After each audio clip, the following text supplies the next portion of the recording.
क्या आपको भी गर्मी के समय हाथों से और पैरों के तलवों से आग निकलती है? क्या आपको भी रात भर नींद नहीं आती? बार-बार पैर धुलने पड़ते हैं, उसके बाद भी आपको आराम नहीं मिलता? यदि हाँ, तो ये वीडियो आपके लिए है।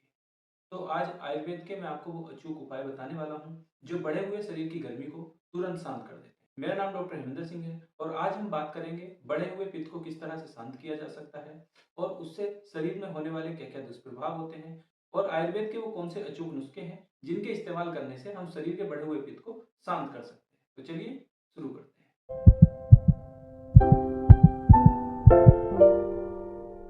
तो दोस्तों सबसे पहले हम लोग आज समझ लेते हैं कि पैरों हाथों में दर्द जलन होती ही क्यों है, स्पेशली गर्मी के समय ऐसा क्यों होता है। अगर हम बात करें आयुर्वेद के अकॉर्डिंग, तो आयुर्वेद के अकॉर्डिंग जो गर्मी का समय होता है उसमें पित्त बढ़ जाता है। जब हमारे शरीर में पित्त बढ़ने लगता है तो वह रक्त को दूषित करता है, जिसके कारण हमारे शरीर में जलन होने लगती है या फिर रैसेस हो जाते हैं रेड कलर के, या फिर खुजली आने लगती है। अगर हम बात करें इसके मॉडर्न साइंस के अनुसार, तीन कारण मुख्य हैं जिनके कारण हमारे शरीर में जलन होती है। सबसे पहला, विटामिन बी 12 की डेफिशिएंसी। यदि किसी व्यक्ति को विटामिन बी 12 की डेफिशिएंसी हो जाती है तो उसके पैरों में या हाथों में जलन रहने लगती है और उसको नमनेस रहने लगती है। इसके अलावा दूसरा कारण है, यदि किसी पेशेंट को लंबे समय से डायबिटिक है तो डायबिटिक के कारण उसको जो उसकी नर्व है वो थोड़ी खराब होने लगती है, जिसके कारण उसको बर्निंग सेंसेशन रहती है। इसी को हम डायबिटिक न्यूरोपैथी भी कहते हैं। इसके अलावा यदि कोई ऐसा व्यक्ति है जो पानी कम पीता है, साथ ही में मिर्ची मसालों का सेवन अत्यधिक मात्रा में करता है, तो ऐसे लोगों को भी हाथों पैरों में जलन या फिर शरीर में जलन रहने लगती है। आयुर्वेद में इसी को पित्त बढ़ना कहा गया है। तो अब हम बात कर लेते हैं उन जादुई नुस्खों की। तो सबसे पहली जो औषधि है वो है गोंद कतीरा। गोंद कतीरा एक बहुत ही पित्त शामक औषधि मानी गई है। इसको सेवन करने के लिए रात्रि में 1 चम्मच पानी में भिगोकर रख दें। सुबह तक यह बर्फ की तरह फूल जाती है। सुबह के समय इसे दूध और मिश्री के साथ सेवन करना चाहिए।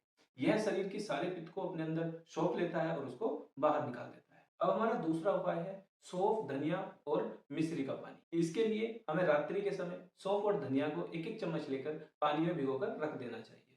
सुबह के समय इस पानी को छान लें और इसमें थोड़ी सी मिश्री मिला लें। इसको यदि हम प्रतिदिन सेवन करते हैं तो ये भी हमारे शरीर से पित्त का बहुत अच्छे से शमन करता है।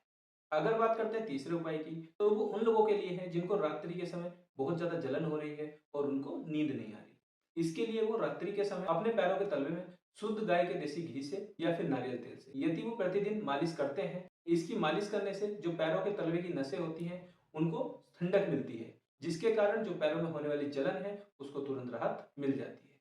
अभी तक जो हमने औषधियाँ देखी वो सभी इंटरनली मेडिसिन थी, लेकिन मैं जैसा हर वीडियो में आपको बताता हूँ कि आयुर्वेद बिना आहार विहार के अधूरा है। तो इसके लिए हमें आहार विहार पे ध्यान रखना पड़ता है और इस बीमारी में भी हमें आहार विहार पे ध्यान रखना होगा। तो हम बात कर लेते हैं हमें क्या खाना चाहिए और क्या नहीं खाना चाहिए। तो सबसे पहले हम बात कर लेते हैं उन चीज़ों की जो हमें सेवन करनी चाहिए। यदि किसी का पित्त बढ़ा हुआ है तो उसको खीरा, ककड़ी, तरबूज, खरबूजा और पानी, ये सभी अत्यधिक मात्रा में सेवन करने चाहिए। साथ ही मट्ठे में थोड़ा सा जीरा मिलाकर प्रतिदिन अगर सेवन करते हैं तो ये शरीर के लिए बहुत ही लाभदायक होता है। अब वो चीजें देख लेते हैं जो हमें नहीं करनी है। तो हमें कॉफी, चाय, समोसा, तली भुनी चीजें और इसके अलावा मिर्ची और मसाले, इनका सेवन बहुत ज्यादा कम करना है या फिर नहीं करना। इसके साथ ही धूप में डायरेक्टली निकलने से बचें।